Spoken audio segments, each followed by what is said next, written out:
ठाणे महानगरपालिका अतिक्रमण विभागाचे उपायुक्त शंकर पाटोळे यांना मुंबई एसीबीने 35 लाख रुपयाची लाच घेतल्याप्रकरणी अटक केली।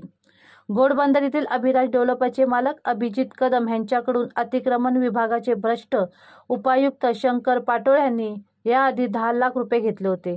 त्यानंतर आता 25 लाखाची रोख रक्कम घेताना त्यांना रंगेहात पकडण्यात आले। अभिजित कदम यांनी याआधी ठाण्याच्या एसीबीकडे तक्रार केली होती, परंतु या तक्रारीकडे दुर्लक्ष करण्यात आले।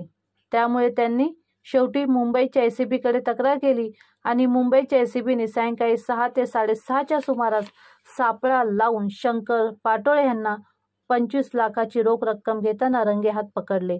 तब्बल 5 तासाची चौकशी केल्यानंतर त्यांना अटक करण्यात आली। शंकर पाटोळे हे अतिक्रमण विभागाचे भ्रष्ट अधिकारी आहेत। वारंवार त्यांच्या विरोधात तक्रारी करून सुद्धा त्यांच्यावर काहीच कारवाई करण्यात आली नाही।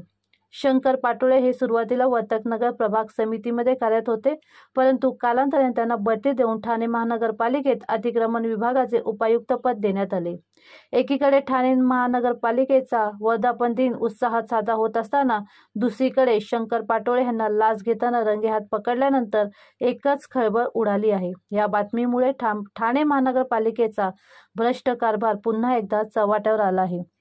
शंकर पाटोळे सारखे अनेक भ्रष्ट अधिकारी ठाणे महानगरपालिकेत आहे। आता त्यांची सुद्धा चौकशी होणे आवश्यक आहे।